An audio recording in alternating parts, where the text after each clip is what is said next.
Hey, it's BT with Tales from a Gemini. My guest today, long overdue, but it's the right time. Timing is everything, and my guest is Dwight Simmons. Got a comedy special dropping July 20th called Who's the Master? If I ever had a baby, I had a kid that did comedy, it'd be this guy right here. And I mean it from the bottom of my heart. He's like me, but he's a lot damn better. Check out his special July 20th. Enjoy this episode of Tales from a Gemini. Dwight? Appreciate you, BT. Appreciate you guys. Watch Who's the Master? Show enough, July 20th. YouTube, baby. That's the most ethnic I've ever seen him. Oh, this is just the intro. Yeah, it's the intro. Check it out. Show enough. Did you say show enough? That's what show enough. Who's the master? Show enough. Kiss my Converse. Tell me when you're ready, man. Oh, shit. Good. Is that it? Are we ready? We rolling? You're good. Oh, shit. We ready to go now, bro. Let's do it. Oh, shit. Hey, it's BT with Tales from a Gemini. Man, let me tell you something. The guy I have right now, I always said this. I always said like, it was like, when I saw you, I go, oh my God, that's me. I did. When I first saw you, when I first moved here, and I saw you on stage, I go, that's me about 15 years ago. I mean, when I first saw, I go, honestly, we know this way. I go, that's me, but a better writer. Okay. A better writer. I go, oh my God, like, I wish, like, the jokes we do are so similar, but I go, but you do it so much smoother. Oh, like, man. Okay, it's like this. You know how guys used to dance back in the 90s and scared the shit out of women? Like, they Me Too'd women on the dance floor and shit. With, push it real good, you know, like that. You were grinding? Yeah. Like you get up and you grind without asking for permission. Yeah, you don't even ask. You just go and do it. Well, I was that guy. And you were the guy like, excuse me, miss, I would like to dance with you. But first of all, would you like a drink? Maybe some Chardonnay? You're that guy. And they go, yeah, well, yes, real I would. smooth, yeah. Yeah, that's you. Your jokes were just so well crafted. I mean that. So, and I was like, God damn it, this is what I could have been. You know what I mean? That's what I'd be like. You still can't. I don't know. Man, I'm club fighting like Rocky and shit. And you're selling out fucking pay-per-views and shit. And now, undefeated, 39-0, Dwight. I'm a great writer, Simmons. This is blasphemous. It's I've true. never not seen you get ready to do a set without like the Trapper Keeper notebook. 80 million pages long, just flipping through. I know. Jotting shit down. I do, but I still don't have the fucking writing. You I go, God damn, I swear to God.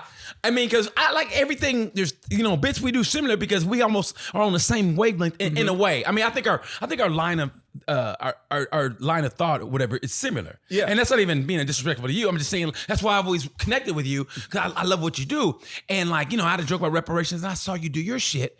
And I was like, God damn it. Why didn't I do this? Why? And I'm sitting there just like in my head going, I got to get a joke about white liberals. And then you do your joke about the white liberals and the honeybees. I go, motherfucker. I mean, it's like I'm so mad, but I'm happy for him. Like, no wonder this dude is where he's at. Isn't that comedy, though? It's like, man, I'm happy for that dude, but fuck that dude. You know what I feel like? I'm Drew Bledsoe, and you're Tom Brady, and I got hit by Mo Lewis, and I'm nursing a collapsed lung, and you came in, and now you got like 5 Super Bowls. Like, I might play next year. I don't know. Let me see what Giselle wants to do. And that's what I feel like. I feel like Drew Bledsoe going, hey, man, you guys need a quarterback? It's hilarious. That's hilarious. But first of all, I watched your special. It was fantastic. Oh, thank you, by the way. It's fantastic. Thank you. It's wonderful. Thank you. And it's like you come from a different angle. I think we talked about this quite a bit. Like your upbringing like plays a giant role in that. Yeah. And I think we had not the same upbringings, but similar upbringings and growing up not wealthy, but around a lot of white people in either I grew up in an ultra wealthy neighborhood with white people, and I drove a 86 Sierra Cutlass Oldsmobile in 2004. So did it have tinted windows? No, it didn't have tints. How many times did you pull over? How many times did you pull over? Twice. Yo, one time my car ran out of gas. I was stranded on Keystone, and a cop pulled up behind me, and he was like, "What's going on here?" I was like, "Oh, I ran out of gas." And I was like, I didn't have a cell phone back then. I was like, I just got to go call my parents. And he goes, "All right, good luck." And he bounced. He left me on the side of fucking Keystone. He was like, "Good luck. Good luck to you." I'm like, what are we talking about? What year was this? What year? Yeah, this was, I had just gotten this car. It's like my junior year of high school. He left me on the side of the road. Make sure you were like he got doing shit anything to nefarious and okay, you good? You good? See, I will say this though. Indianapolis police are on a different level. I swear to God. New Year, it was Christmas Eve. I swear to God, Christmas Eve, this Mexican dude had wrapped his truck around a telephone pole. I got there maybe about 2 minutes afterwards. Yeah. He was still kind of like dazed. And it's straight Mexican dude. Like he was speaking Spanish, right? And the airbag had deployed. And I go, hey man, you okay? And I go, and I saw a cop. It was like, it was an access road to the interstate, but there, there's a little fence there. And I go, cop! I go, God, I just yelled it. I guess I was a good boy. It was in the wintertime, Christmas Eve, and the window was up. When he did a U-turn, came back. I swear to God, like I go, hey man, this guy just had a wreck. Cop gets out. This is a black cop gets out. He goes, sir, you okay? And he starts to expand. I swear to God, he goes, fuck. Swear to God, I was like, God, I mean, it was the all fuck. Like you don't give a shit. Like that was the all fuck it was. He goes, fuck, and I was on his way home. Yeah. I just clocked out. God forbid you have to do your fucking job or work overtime. And then the firemen came and they were a little like, you'll be okay, sir. And they were, jaws of life. But man, the way he sounds like this dude don't give a fuck. So maybe it wasn't so much racial as, hey, good luck and leaving. It's just they got better shit to do. I guess so. I mean, he's on his way to a booty call. First of all, there's no crime in Carmel. I don't know where this dude had to go. Well, there's double parking. I'm sure people double park. It's Carmel. Speeding. It's Carmel. Yeah. People speeding of the wrong melatonin. Yeah, exactly. I had to walk to Steak and Shake. Across the highway. I had to call my dad. Hey, can I borrow your phone? I'm not ordering no food or nothing. Can I borrow your phone? I gotta call my dad. Did they do it? Yeah, they let me. Yeah. I called my dad. I told him the story, and he was like, By the way, he was like, fuck. Brought my kids to this goddamn city. What a weird way to start the show. This, for people who don't know, this is Dwight Simmons, one of the greatest comics. And I'm not going to say Indianapolis, one of the greatest comics around. You guys got to see it. And he's got a special coming out. The thing is, we did a podcast before, and we had a new guy in, and something happened, technical difficulties, and it was a wash. And I literally was so upset. I felt my soul leave my body because we had a great podcast. It was a good one. And I wanted to get the podcast to where I wanted it, and then have you on. Because you were always, I was like, I'll get Dwight on, but I want to make sure I'm right. Yeah. And so, kind of like when you meet a cool girl and you ain't doing shit right in your life, you go, you know what? Stay right here, and I'll come back. And trust me, I'll be all right. You know what I mean? I got to fuck some other fat girls, and I'm going to come back, and then you're going to be my one. You know what I mean? I appreciate that. You never want to be the first podcast guest, because that's like the ultimate disrespect. Yeah, when you don't know. Man, come on down. I'm testing some shit out. Yeah. So anyway, Dwight, so you're black? You know what I mean? You know what I mean? Like, the fuck, man, you know me. Anyway, so what's it like being black around white people? Yes. It's like that's the first episode. And shit. Yeah. Yeah. I appreciate you having me back. No, so I wanted to have you on, and it's actually better timing because now your album, Who's the Master, is going to drop July 20th. July 20th. Yeah, Come on, July 20th. It's going to drop on YouTube. You guys, please get a chance. Watch this special. If you go on his Instagram, and I mean this, he has great clips. He doesn't do the crowd clips like everybody else does. This guy shows his material, and you watch it, and it's some of the best writing you will ever see, hear. And I mean this with no disrespect. I asked you from the first time, the one that didn't air, about when you went to New York and all that. But I want to ask, do you ever think about if you had stuck it out in New York, you probably could be writing on Saturday Night Live? I think about this all the time, man. Like I was, staying in New York was not a mental healthy thing for me. Yeah. It was like my writing had transformed into like this real angry comic, and I'm like, that's not me. Because of the environment you're in, the right? environment is like, I never wanted to be a bitter person. Yes. I'm not a bitter person, but something about that city. Yeah, you man. see people getting opportunities that you're like, what the fuck? And then it's just like passed over. Okay, and was it the city or was it the comedy environment? the whole thing, man. Okay. It's like the most populated, loneliest place I've ever been. You're always around everybody. You're always around people, but nobody sees you. I felt that way about Chicago, so I know exactly what you're saying. Yeah. I was that place. It just brought out so much negativity, and I lived in a good side of town. But that was back in 90, 91, and that was when people don't understand. Like it was like I said, I lived in Lincoln Park. Oh, it's a great place. I go, you don't understand, man. You're black, you live in Lincoln Park. I mean, I got pulled over when I literally was walking with a transparent bag of VHS tapes, right? And I saw the cop go. As a detective, he looked over like this, and he just put your hands up, turn around, and I go, Damn. And so that went on so much. I go, I got to get out of here. Yeah. So that was the thing. It was like, man, because you do get more opportunity. Yeah. In those cities, and I think I'd go back to New York if I had something. You know what I mean? If I had a writing job, or if I had like some sort of juice, so that I wasn't starting from scratch, because that's what it was. I'd been doing stand up for about 5 years before I moved there. Yeah. And it was starting over. Starting from scratch. Like, how old were you though? How old were you though? Dwight, could you bring that mic a little bit closer to you? When you... I got you. How old were you though? How old were you when you moved there? How old was I? It was 2013. So, I was like 26. Oh man, 27? honestly, looking back, because I remember when you told me you were gonna go. Yep. And I was like, yeah. I go, yeah. Because that age, and everybody's different in their life, but I just remember, around that time, that's when I moved to LA, and I was just thinking, yeah, I mean, it's perfect for you, because at that age, you can grind it a little You grind different at that age. I mean, you can take that little shitty, the mattress on the floor, and while you're, trying to grind and go to do sets, you know what I mean? It's different now because you're settled now, you're married, so it's different. But right. Man. Yeah, it was grind. I loved it. I loved that aspect of it. Yeah. It's like you're always auditioning for your job. But finally like working and starting to get spots. Yeah. And they were trash. You're like, I worked so hard to get on this. I worked for like 6 months to get on this show, showing up, and then 4 people came to the fucking show. It's always the thing. It's like, man, you should have been here last week. Yeah, it was Bobby. yeah. It's like, damn, now I got to wait another 6 months to get on the show again. And it just suck the life out of you little by little? A little bit, man. I was washing windows Yeah. during the day, and then I would go and hang out and hustle up spots.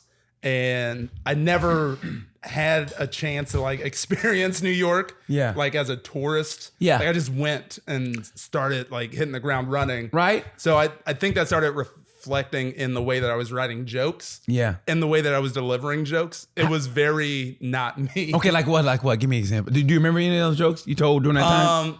I was doing a Bill Cosby joke about what it would have been like to be his drug dealer. Like where does he get these drugs?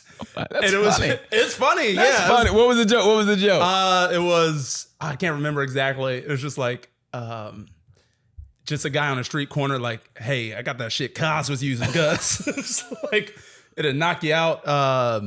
It's like, what is it? Oh yeah, it was, she'll go to sleep instantly, but then she won't tell anybody about it for like 15, 16 years. It was some shit like that. But it was like, it was like, God like a rape joke? Yeah, just a true rape joke from Smiley Dwight. Yeah, bold Smiley White. But it was like one of the good ones. He used to be one of the good ones. Then you read that goddamn Malcolm X. He changed. He never used to complain about raisins in his potato salad. God damn it. Now he's got opinions. He had no problem coming through the kitchen. And now he wants to come through the front door. God damn it. He done got uppity. He said, can I make the lemonade on the inside, please? He said, this is a little too much. No, but it was like, you write what you're around. You're like, this motherfucker on the train. It was always some shit like that. Yeah. And I was like, this isn't you. This is not what I want to do. This is not why I got into comedy, which is to write really like thought out bits and not do these 6-minute spots where you're rushing through tags. You know what I mean? Yeah, I always felt that. And I still feel it now. Like I feel like people, if you watch them, it's like, bah, bah, bah, they feel like they gotta. I mean, no offense to him, but it's like kind of a Kevin Hart kind of thing. Like he kind of bump, Yeah. And I remember one time though, D.L. Hughley though said why he did that way, because when he came up on South Central, whatever, all the clubs he went to, like before they had comedy clubs, like he'd ask the club owner, hey man, can I do comedy? He go, listen, we're gonna when we start we shut down at 1 o'clock. While the waitresses are cleaning the tables, you guys can do comedy. Oh, so you shit. had to come in and bump. You had to get to the punchline. Right. Fuck a setup. Right. So, and that's why his style pretty much kind of still to this day reflects that. That's why he gets to the joke quick. Yep. You know what I mean? I dig that. Like, I am a comedy fan, but a good thing about, starting in the Midwest, starting where I did, was that I got to find my voice and my writing style quicker. Yeah. So like, deviating away from that was a problem for me. And I was like, man, why am I so negative? Why am I so like observational and just like a fake way? Yeah. Y'all ain't gonna believe what happened today. I love that type of comedy, but it's not It's not who you. I am. Right. It's great that you have that clairvoyance to notice that though. I mean, honestly, because some people sometimes they get sucked into that. Yeah. They get sucked into that vortex. It's like, okay, I'm in New York now, so I got to be New Yorkish. Yep. Or like, okay, now I'm this and that because everybody else is this and that. Right. Where you realize that wasn't you. I always want to do well in front of any crowd. I think I'm pretty good at doing that now. Great at that. You're great at that. So it was like, man, if I can't be myself, then what the fuck am I doing this for? Yeah. It was like, man, you see a showcase, like a New York showcase, not all of them. Obviously, it has the highest level of stand-up, but there's more comics, so it has the lowest level of stand-up too. Right. You see these showcases, like everybody's got the same point of view. Yeah. You know what I mean? That's not why I came here. Yes. I was like, And it's way a little disappointing, isn't it? It is a little bit. Like my first week there, I saw the best showcase I've ever seen in my life at Whiplash, UCB, free show, Monday nights, 11. Never know who's going to drop in. My first showcase I went to was like Aparna Nancherla hosted, and then Jim Gaffigan dropped in. And this is like probably 80 seats, and everyone's just packed in. Jim Gaffigan drops in, and then Aparna's up there. She's like, all right, got another special guest. Do not take out your cameras. Do not take out your phones. And then she brings up Louis. I was like, what the fuck's going on? I was like, on the same night, free show, 11 p.m. You can't get that anywhere. Yes. You cannot get, and you're watching them just work on stuff. It's beautiful. Isn't it, to me, man, it's like, it's like kind of like watching maybe. And then Louis jerked off in front of me. It was crazy. You don't get that experience everywhere. Like, thanks a lot, Lou. Yeah. Appreciate that. Thanks a lot, Lou. Got a little Peter North thing, don't you? Yeah. It's like watching 1987 Mike Tyson in training camp. You know what I mean? Yeah, it's like, I see how he does it. You know what I mean? Right. There's nothing better than watching them make the pizza or watching them make, you know what I mean? Yeah. I had that experience in LA. That's the great thing about living in the big cities, though. It's like you watch them get a special ready. And that's great. Like I watched Damon Wayans get his special ready. And it's great because I remember watching him. And one thing I could never do, I'm a little bit better now, but I never was good at just going up and being comfortable with like no laughs. Man. I mean, where Damon Wayans, I saw him just get there and just sit on a stool and just talk. Talk. He say something and people are, huh. And you can tell he was comfortable with it. Right. And then the next week, he got a little better. Next week. And then I saw him, I think about a month out, and I was like, oh shit. Everything was tight. Yeah. It's beautiful to watch. Watching that bread being made, man. It's a process. It's like watching the building go up. It is tough. Here's the difference. So in the Midwest, a lot of times you are getting paid for spots. So you don't want to go up and be like, I don't give a fuck. You know what I mean? If you make a consistent habit of just like always working on stuff without delivering, you don't get to work anymore. I kind of did that. I mean, honestly, like, it's funny you say that because the one that is my Achilles heel is, and I love this room, never had a good set. I love this room, never had a good set, and that's the White Rabbit. I love that. I love that room. It's my favorite place. I know because you're there like this Wednesday, aren't you? Yeah. I'm doing vocab. Yeah. I love it. Yeah. I think it's the greatest room, and I've never had a good set. Oh man, I don't know what it is. I remember the night I think you had me on, and I felt like as soon as you brought me up, there was like a weird kind of and I was like, the fuck, I didn't even do nothing. You know what I mean? It's like when your mom slaps you for no reason. Like I didn't even do nothing to you people, and I felt like they were looking at me like this, and it didn't go well. Then they were just confused. They're like, that's the ghost of Christmas. That's the ghost of Comedy Future. Is that his dad? Is that his dad? It's a theme show. Yeah. I think that is mental, dude. I had the same thing when I first started doing sets there. I was like, these motherfuckers hate me. Yeah. And I thought the same thing about the old Mortys. It took me like a year before I was like, okay, it's not it's not. It's maybe just mental. It's not just this room. Yeah. It could be the energy I go up with, where I'm just like, oh shit, I better, because Morty's used to have one of the blackest open mics. Let me tell you I something. better fucking. Let me tell you something. Let me get my shoulders up. I'm gonna do my Superman pose. As much as I love everything you do, the funniest line you've ever said, ever, and it was a flippant line. You were just like, train of thought, just talk. Yeah. And you were like, people say like, I don't like black women. I like black women, just not the scary ones. You said that, and I laughed so hard. You go, I like black women, but you go, not the scary one. Man, you have no idea how hard I laughed. I mean, I held my stomach, dude. That is... When you just not the scary one. And I was like, inside I was like, so yes! funny. Inside, yes! I was like, yeah, he gets me.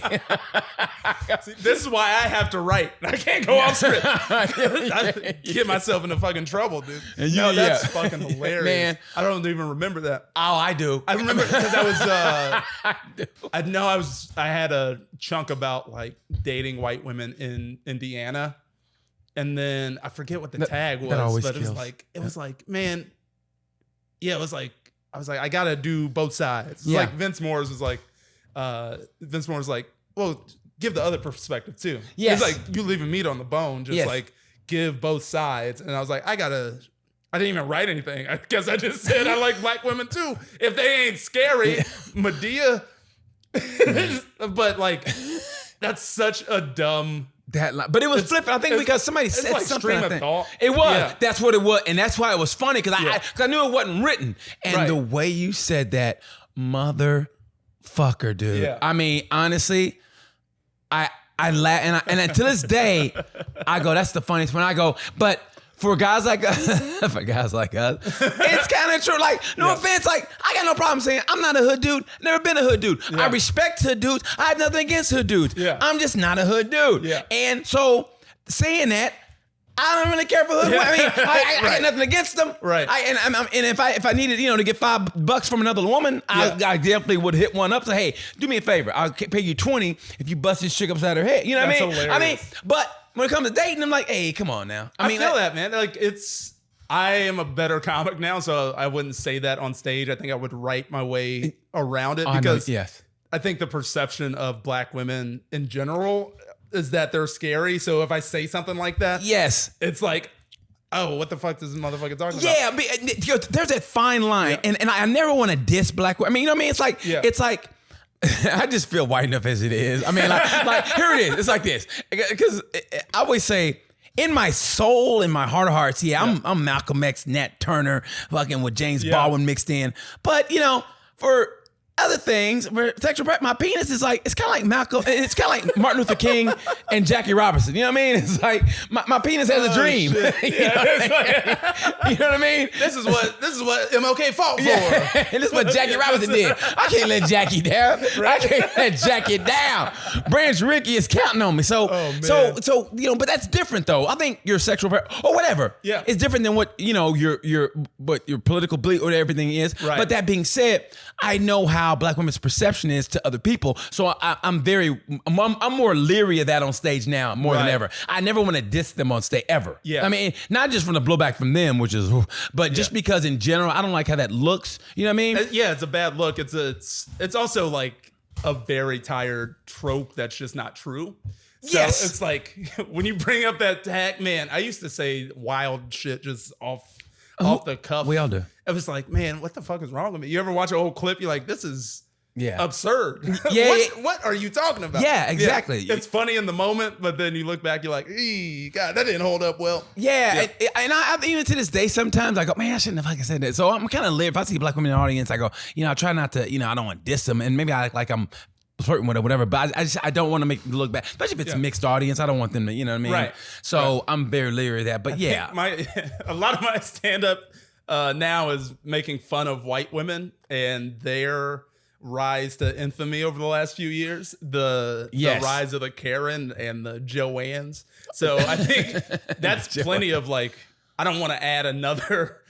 It's like, oh, he hates all women. I don't hate women in general. It's just funny that white women have this like rise of like, let me get my phone out and you calling the cops on a bird watcher, dog. That's not funny. That's fucking hilarious. That, and also in the sense of, it's like, I always feel if you disagree, especially with women, if you disagree, that is kind of probably the biggest delivery guy I've ever seen in my life. Bitch about your package to him. Not the fact that he's big, but why is he matched? Like everything matches. He just got the kind of guy that, like, I wouldn't try him. Even if he couldn't fight, I don't want to find out. You know what I mean? Motherfucker was massive. The way he carries himself, like, I think he got a little something in him. You know what I mean? Like, I think he handled himself. DHL, dick, huge, large. Jesus. This motherfucker's amazing. What happened, man? The Colts weren't hiring, so, I said, shit, I got a kid, man. Walk all day.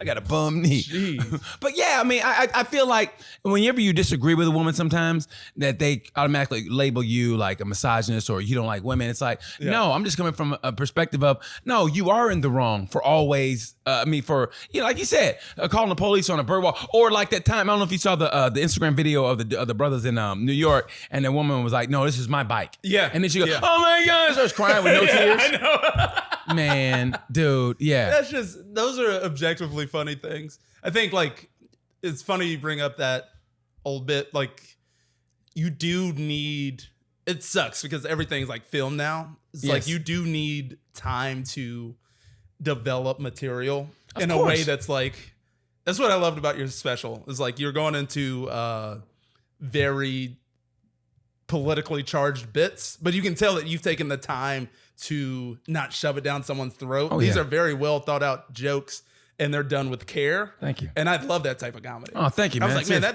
that took time to craft. Thank you. It wasn't like he just said the first thing that was on his mind. Yeah, thank you. Black women are scary. Good night. Good night. That's my time. This motherfucker. I can't believe I'm clapping for this shit. You know what I mean? Standing ovation. Yeah. Yes. Yeah, yes. Man. I loved it. I love it. That's what I think I'm aiming to do, even as I continue to like hopefully grow in this even more. Like that's the thing, man. It's like, how do I push the envelope with myself and my material for the next one? I got this special coming out. How do I get past what I just did? Okay, so now, but what do you want to achieve now? Because I mean, you've had a #1 on iTunes as a special before that with the Sip and Pass. Yeah. Okay, on iTunes. So you got your stand up is crafted great. I mean, you're on your. But where do you want to go?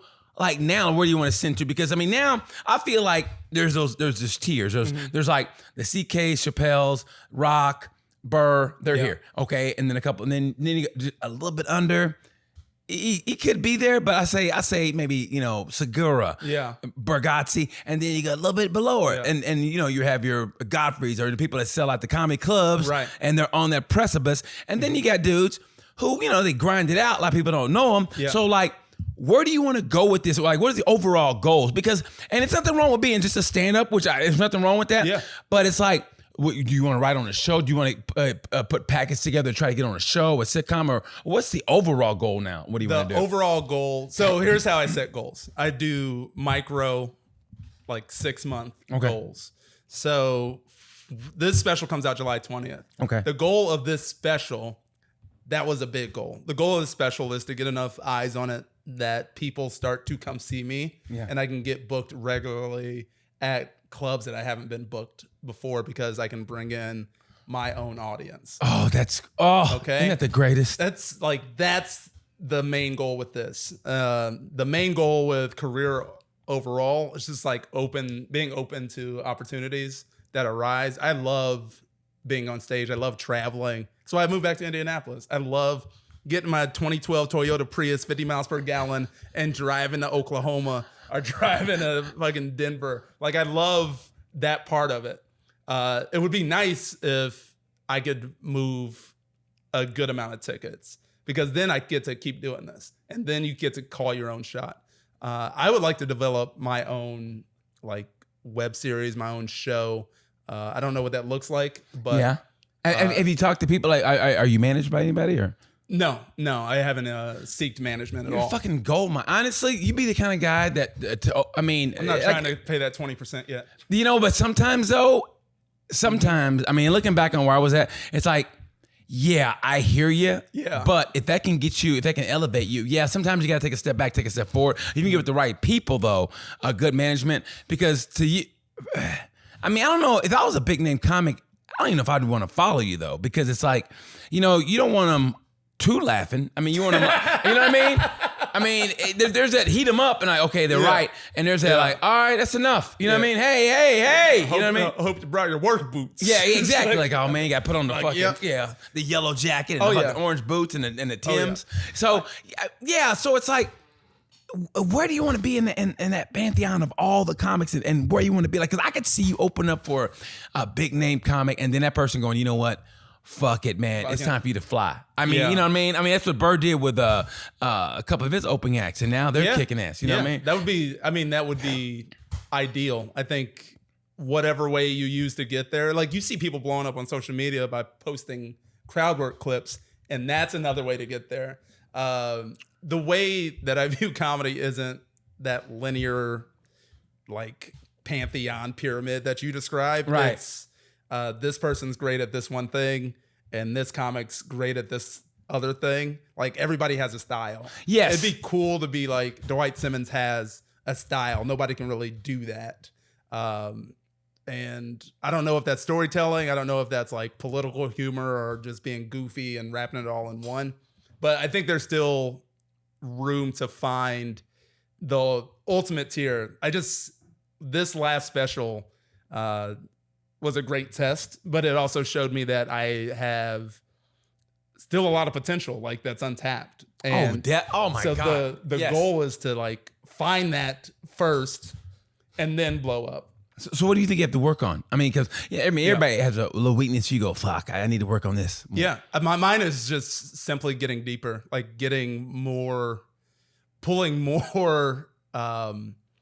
Like I'm working on this bit right now about my dad getting stabbed when I was a kid. And that's not a subject I would have broached like 3 years ago. Yes. So like it's getting more personal, getting deeper and finding meaning in subjects like that. Like I'm very excited to like start from scratch. And make it funny.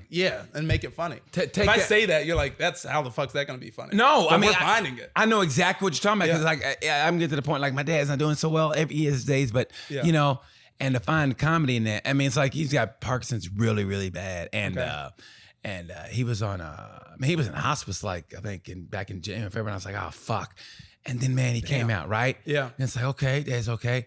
Then he took a couple steps back. And it's like, put it this way, his whole life, he was between 215 and 210 his whole life. Yeah.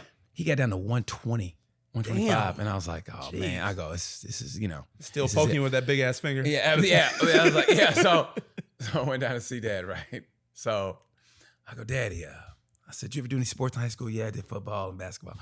I said, what position did you play in basketball? He goes, I played forward, shit. And I go, there was no reason for you to explode like that, But it was good that old dad came out. I played forward, shit. I mean, asking me goddamn questions. He had to walk here. I played forward, shit. I'm like, God damn, that's good to see old daddy come back. You know what I mean?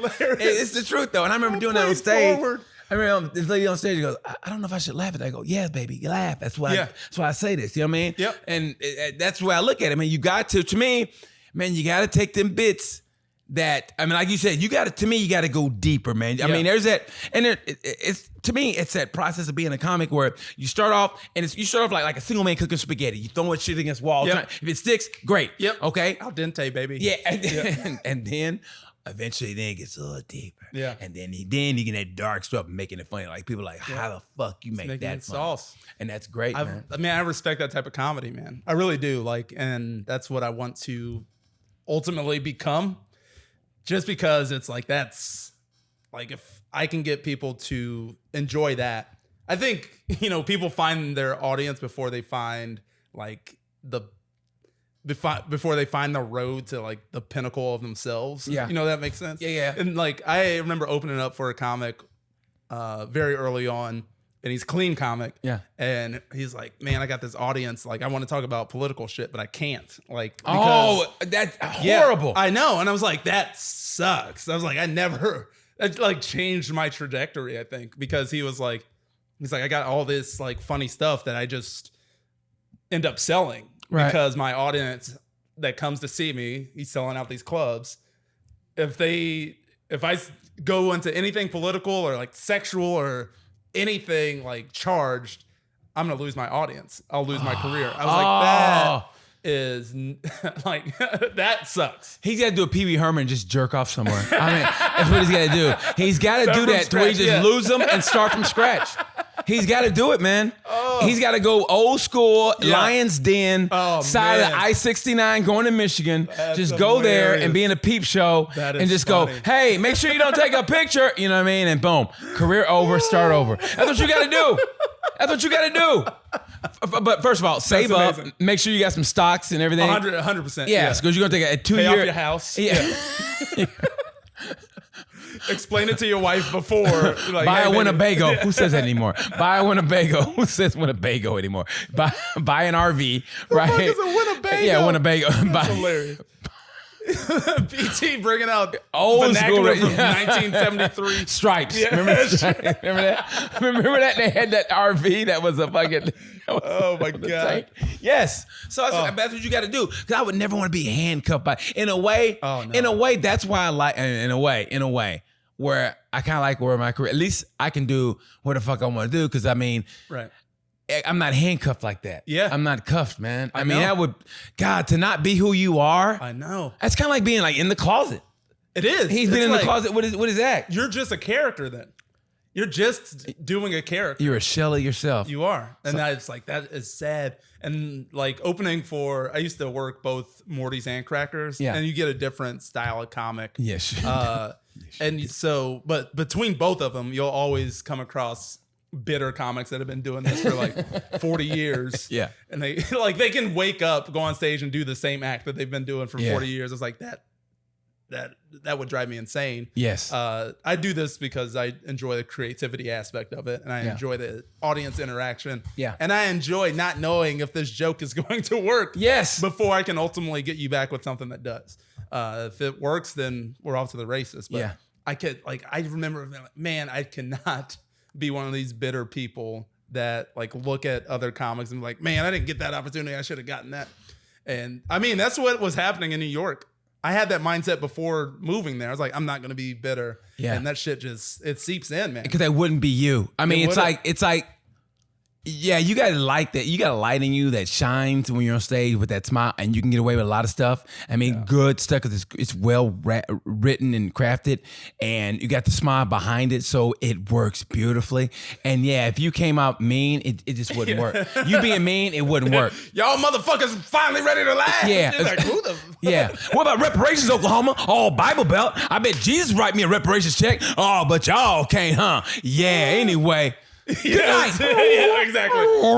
Yeah. Play my fucking music. DJ, fucked up my music. You ever see a comic get mad? You fucked up my intro music. It's like, that's not the set, dude. Yeah, exactly. I mean, if you're worried about the intro music that much, Yeah. then yeah, I can tell where you are as a comic. Yeah, exactly. If it's Exactly. that critical, like, this guy's gonna suck ass. Man. I mean, you want a little bit. I mean, even if you don't, fuck it. But Yeah. I mean, if I can, yeah, cool. But it's gonna be boom. And Yep. then boom, I'm going in. Yep. You know Exactly. So what's your mindset? Like, how do you get ready for a show? If I always say this is what the question. Like, if I could, the ultimate way to get ready for a show, if I could, I'd have the pre-show nap. Say the show's at 8. Yep. Pre-show nap, 6:30. Okay. Wake up, take my time waking up, brush my teeth, yada yada. I don't talk. Take a shower. I don't talk. I don't talk. Don't talk to anybody. I love it.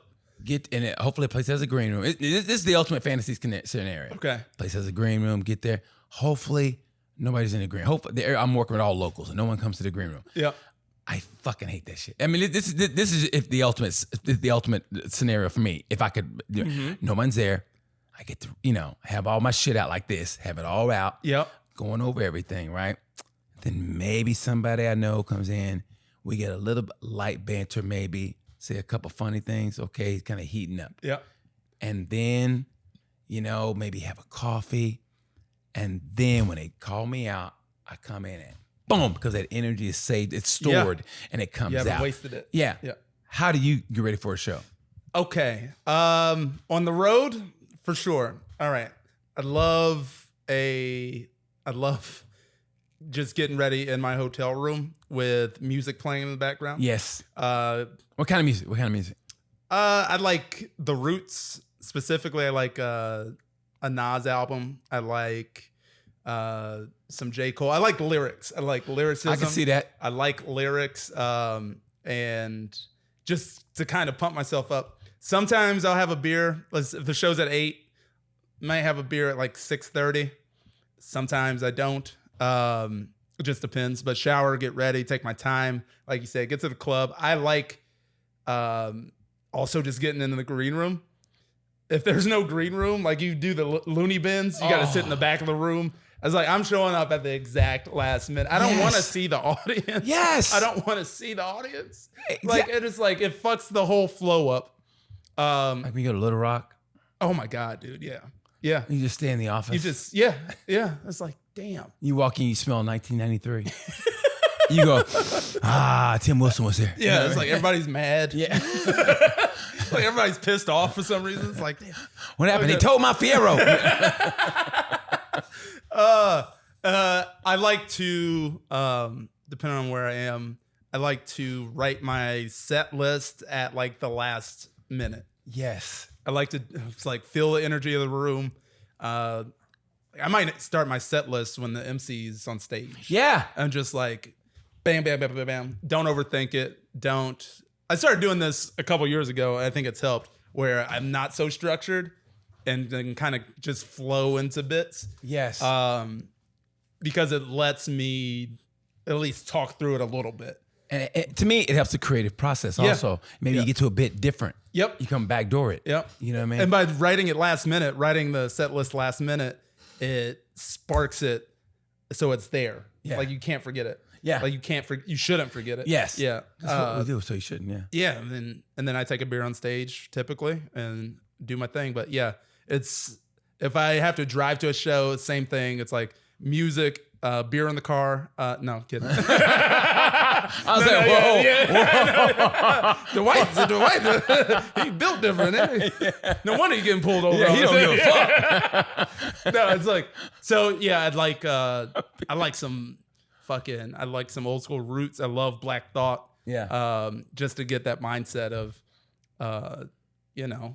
the show prep. Everybody has their music they listen to. That's why I just love that process. It's almost like in sports. I always want to see how you prepare for that. Like that's my favorite thing in the world. Yeah. When you get there early. For me, it's racing, but any sport that very early. Like how do they get ready? Like what are they going through when they're stretching? What do they do? I like to watch them and see how they have that mental preparation. Yep. Man, it's so beautiful.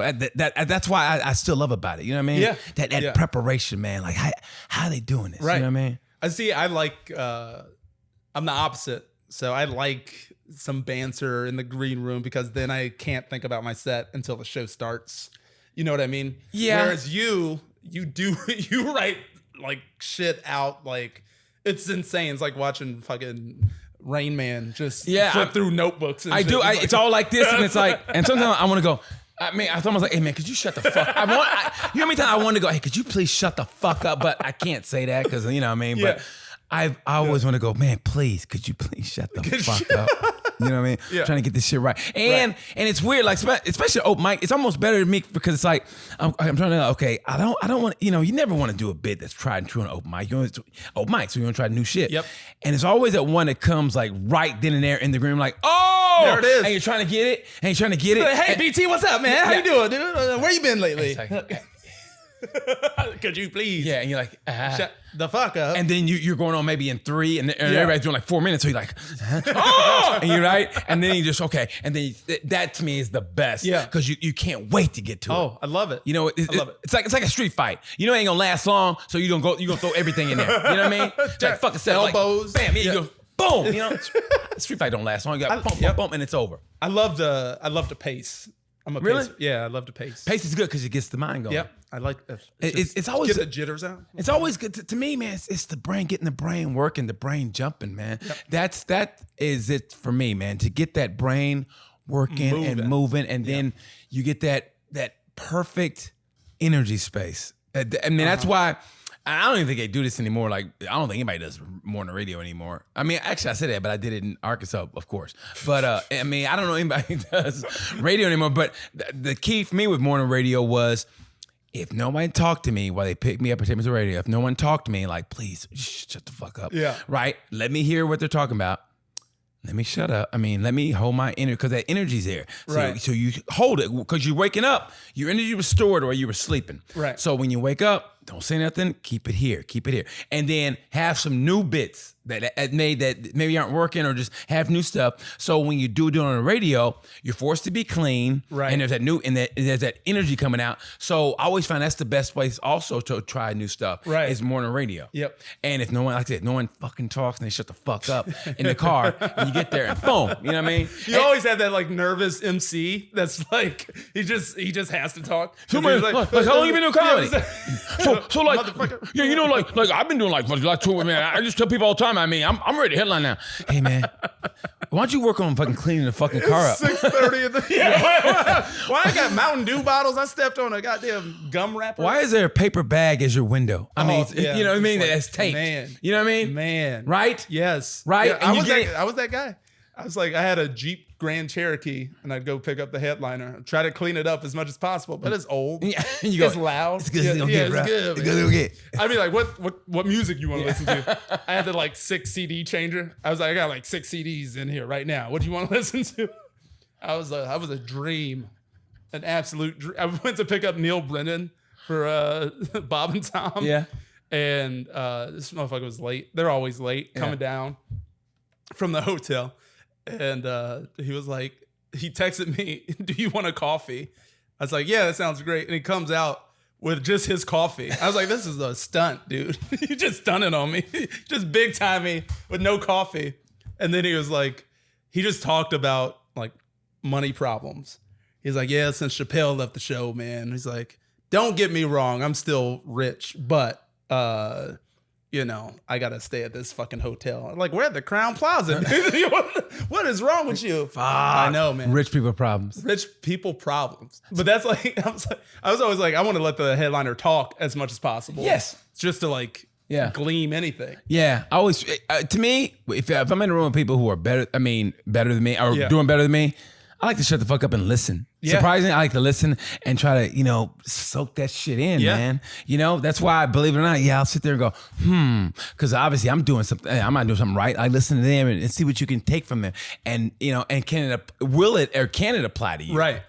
I dig it. You know? I dig it. Yeah. Speaking of which, okay, so if you top of the head, top 5 comics that the world should know about, but they don't. Top 5 comics that the world should know about, but they don't.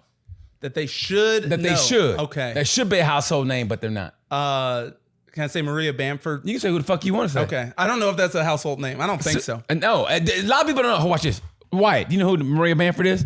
I do not. Okay. Yeah, okay. Go back to your phone. Told you. Yeah, watch some Maria Bamford clips. Maria Bamford is a fucking god. There's no one like her. Dude. No one like her. Dude. And so prolific. When her old clip about when she calls the Laugh Factory, you know, in that black voice. Yeah. And that's a great, I mean, that's a fine line to cross when you do a black dialect, but it's not condescending. Right. Or, you know. It better be on point. And it's on point. Yep. You know, they got, you know, Chocolate Sunday, and they got Latino Night. You know, I'm too blessed to, I'm like, God, and she nails it. And she's just a darling, a great heart. There's nothing mean about her ever. That's why I said right. So, okay, Maria Bamford, who else? Local guy, Lucas Waterfill. Okay. He's fucking hilarious. Yes, He's amazing. Yes. Yeah. Just had a special. Too many people know Chad Daniels. No, but they should know. I think he should be a household name, but no. Yeah. I'm with you on that.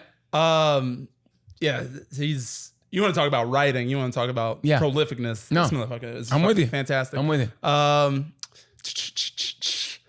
Let's see. 2 more. It should be household name, but they ain't. Let me see. Should be, bro. They should be. Should be, bro. I'm gonna say who? Ali. Why am I blanking on his name? Ali Sadiq. Sadiq. Yeah. That's Sadiq. special. Sadiq. Oh Yeah. my God. It's outrageous. It's got to get a Grammy. It's got to. It's outrageous. That is the greatest special ever. Yeah, it's amazing. I mean, I'm watching going, this motherfucker. I go, this is it. It's fantastic. It's the pinnacle. It's the best thing released. It reigns supreme. It's notorious and crushed like a jelly bean. He's bad. No, but it really is. It's amazing. I'm sitting there going, fuck. Yeah. You know what I mean? Yep. Man. That's the one. That's Dude, one. He kept it just, you felt it in your heart, but he still kept it funny. It's so good. Fuck. It's so manipulative. It's like, how can you manipulate my emotions in this way? Dude. Yeah, man. He laid the gauntlet down. He did. That's the best special this year. Yep. That's the best special this year. Maybe the last two. It's great. And then last one is Stuart Huff. You know, for some reason, I knew you were gonna say him. For some reason, I knew you were gonna say him. I think it's the right answer. No. I had a feeling you were gonna say him, and as well, like I said, as well he should. Yeah. As well he fucking should, bro. Yeah. He said, I knew you were gonna say it because it should be said. But you know what? But there's so many. I mean, you know who I think that should be on that same level with like a Nate Bargatze, whatever? Yeah. It's Kyle Kinane. Kinane, yeah. Why is he not? I thought about that, but like he's done so much. He was like has the voice butt. of Comedy Central. He has butt. Yeah. I mean, it's almost like a tell. Yeah. I mean, it's like, I just have a feeling they're always going to be club guys, and they should be theater guys. Yeah. But they like it gully, man. I mean, Attell likes it gully. Kinane loves the, like we just had him at the festival at Limestone. Right. And he crushed two damn near sold out shows. Yeah. But I think he said damn near. Why weren't they? They should be SRO. Yeah. That dude is a fucking beast. He's so creative. I mean, and he's, oh my God. It almost makes me mad. I know. It almost makes me, he's so that quick. Good. Yeah, he's great. He's great. Yeah. And it's like, I think he put out an hour last year, and then this shit was all new, fucking perfect. 45 minutes, 50 minutes, just perfect already. It's like nobody works this fast. That's what I'm saying. Nobody works this fast. That's why I love what we do to look at other people and know it comes from a good place. Right. I mean, I think that's why. Is it like there's no? I mean, I'll say like, yeah, I wish, but there's no animosity toward him or venomous. It's just like, oh my God, like because we watch like this, like I know. How did I not see it? It is fuck this guy, isn't it? It's fuck this guy, isn't it? Yeah. I was like, but that's what's beautiful about what we do. I know. That's what's beautiful about what we do. There's always another level, Yeah. and you get to see it. Yeah. You get to see it live, or you get to see it through a special. Yeah. You can always see another level. It's like, man. That's why it's like you should never be content where you are. Never. There's Never always get too somebody. comfortable. Yeah. Always come back to the gym that's fucking just gully. It's got a water leak. Yeah. You know, it's got that dude that takes your bag, he steals it. Hey man, that's my bag. Yeah, what you gonna do about it, homie? You know what I mean? Like, Bench all right. 135, you ain't gonna do shit. Yeah, I guess we fighting. You know what I mean? Yeah, that's what you need, man. Keep that edge to you. You know, like Rocky. You go bad. Yeah. Come on, Rock. It's like, damn, okay, I guess we're doing Rocky 18 Yeah, now. wake up, Rock. You know what I mean? What's the matter, Rock? Remember That's a good metaphor. The Rocky, I think Chris Rock made that, right? It's like, I watched Rocky the night before a special. Yeah. Because that's what preparing for this special was. And Yeah. tomorrow night's the fight. Yeah, So- man. I mean, because you gotta always be hungry and remember. And you know what? You know who taught him that? Andrew Dice Clay. He goes, because when he went through that little space where every comic goes, where you're like, where's this going? Yeah. And you're just like frustrated. And because I remember when he hosted Def Jam, and he was just like, I was like, man, he's lost. Yeah. You know what I mean? He looked lost. Like he would fuck with the crowd, but it wasn't funny. Right. Yeah, brother here with camo. And it didn't, no jokes I there. still see you. Yeah, it's like nothing was there. And then like he talked to Andrew Dice Clay, and Andrew Dice Clay said, watch Rocky, because that makes you realize why you wanted to become a comic. Right. And he did that, and bam, you know, Yeah. and that's what you got. And Will Smith slapped the shit out of him, and that made him, you know, Made him really never get special. yeah. Yeah, so that's what you need sometimes. We You all need need a Will Smith in our life. you need that, because, you know, like I always tell comedy, and that's always ask where you want to go with it, because man, I just remember at one time, it was the scariest thing in the world. I remember I was driving, and it sounded like nothing, but about 15 seconds, I didn't know where I was. I didn't know where I was or where I was going. Yeah. And I go, what the fuck am I going? Where? Or you wake up in a hotel, you go, where the fuck am I? And it sounds like nothing to you guys, but it's scary. Yeah. So that's why I was that because I don't want anybody to fucking go through that shit, man. Fucking pull out if you have to, but yeah, you don't want to be waking up and going, what the fuck am I doing? what the fuck am I doing? I mean, Little Rock will do that to you. It's like on Little Rock makes you, and I hate saying because I love the dude that's running it now. Yeah. I mean, I do, but man, Little Rock makes you go, you know what, man? I could retire. Fuck it, I could call it quits. You know what I mean? Yeah, like I don't remember Costa Zoo. Costa Zoo was a motherfucking beast, a boxer. He's a fucking beast, right? And I mean, and he was a little dude. And Ricky Hatton was coming up. Ricky Hatton was a motherfucking monster. Floyd Mayweather knocked him out. But anyway, he was a fucking monster, right? And so they fought, and and it was a good fight. But you see in Costa Zoo, he was on the stool, and you can see him kind of go, you know what? I don't need this shit no more. And I think he quit on the stool. I didn't say quit. He was a champ, but he just goes, I don't need it. And Hatton was working him. But I think it was one of them things where it's like, hey man, what do I have to prove? I was a world champ. I don't need this shit. And he called it, and Ricky, came over, and that's why, that's why boxers are that way. And I was like, yeah, man, it's better to say, all right, fuck it, I'm done, than just be like you said. out. I never want to be like fucking talking, oh shit, when you're like, I know, just like some how can you new comic that's excited, and you're like, this fucking shit sucks. Yeah, this guy. That guy fucking sucks. Yeah, you don't want to do that. That guy fucking, it's like, Get a day job. that's a common denominator, bro. Get a day job and just go kill yourself in the basement, man. I would rather you do that. In the basement. In a basement. Easy cleanup. Yeah, easy cleanup. Yeah. One of them gnarly, but they won't find your body for like 2 weeks. Right, No exactly. kind of body. The And smell, the rats yeah. went through half of it. You know what I mean? So name 5 Do places. us a favor. Yeah. Well, name 5 places that you want to work. Like dream places you want to work. 5 places. Comedy club on State. I still have not done that. You bullshitting. The one No. on Madison. Yeah, in Madison. Still have not done that. Okay. How well do you know Kevin Bozeman? Don't. You don't? No. We met once a long time ago. Are you booked for Thanksgiving? No. I'm gonna make a call and see if he can do your thing. His Thanksgiving show is blowing up to the point like Hannibal Buress does it, Chad Daniels does it. Oh no shit. I'm gonna put a word in with him. I would right appreciate now. that. And I'm gonna say, hey man, you got to get Dwight Simmons. I'll say, trust me on this. So okay, I appreciate that. Okay. man. I really do. Thank you. Comedy on State. Who else? Where else? I want to perform in some capacity at Madison Square Garden. Oh, Fucking MSG, man. hell yeah, brother. Hell yeah. Radio City Music Hall looks super dope. When I was in New York, Chappelle had come back and he was doing 2 weeks at Radio City Music Hall. 2 weeks, and it was like a different surprise musical guest. And I was like, I know he's gonna have fucking roots there. I don't know what day though. Also, tickets were like $280. I was like, Yeah, not on man. my window washing money, but it looked like just standing in front of that building is fucking a lot. Like it's like so energetic. You see your name in the lights. It's fucking awesome. That's been in my head for fucking ever. I think that would be really dope. Where else? Where else haven't I been? I want to go to. I want to do JFL. You never done Just for Laughs either? No. Motherfucker. That's know, why you JFL. need an agent. I mean, know, honestly, that's why to get you in front of the right people because, man, that's I've a crime. auditioned. Yeah, I've auditioned. I had gotten called back, and then COVID happened. Oh. Yeah, and so I Dude. haven't. So I did like a video audition last year, and then I submitted this year. But yeah, like doing this without an agent, doing that shit without an agent is damn near impossible. So like I understand why you're like you got to get a manager, an agent, yeah. And one more. One more. Okay, I want to do Fringe in Edinburgh. Yes. Yeah. I still want to do that. Too. Yeah. Yeah. That's stuff I want to do at the bucket list. Like, Yeah. fuck it, man. I Have you gotta go done out a on top. one-man show?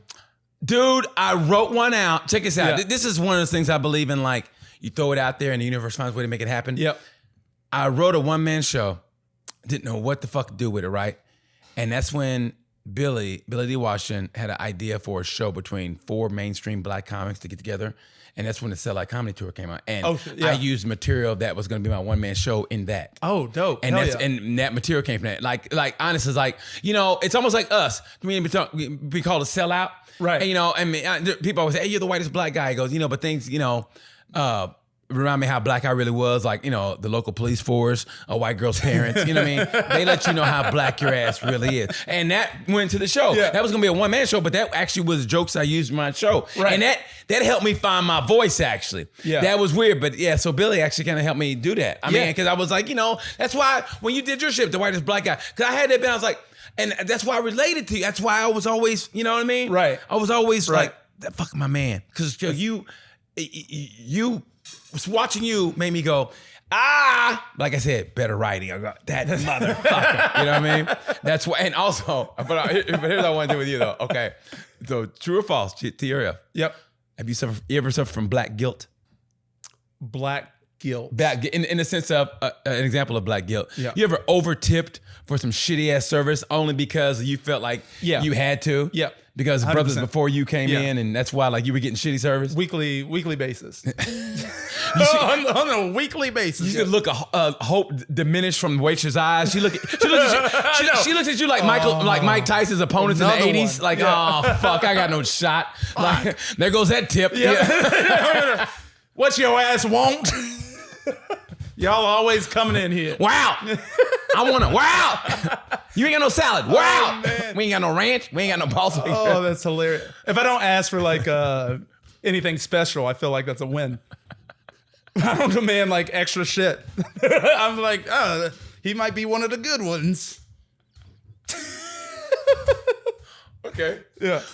Have you ever been in your car or did something that was like so quote unquote white that you were like, fuck, I gotta blacken myself up? Yeah.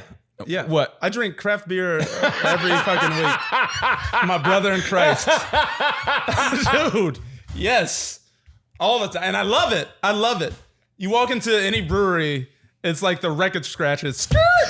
It's like that scene in the Eddie Murphy movie. Fucking, there's a new sheriff in town. I'll have a Pilsner, please. I was like, I gotta take a shot of Hennessy to reset the equilibrium. To blacken this up. I know. Yeah. I'm on a craft beer and bring a shot of Hennessy, please. Yeah, please. Yeah, just so nobody tests me today. Okay. Yeah. Okay. If you had to choose between hip hop, rock and roll, country, if you had to choose, gun to your head, what would you listen to? Hip hop.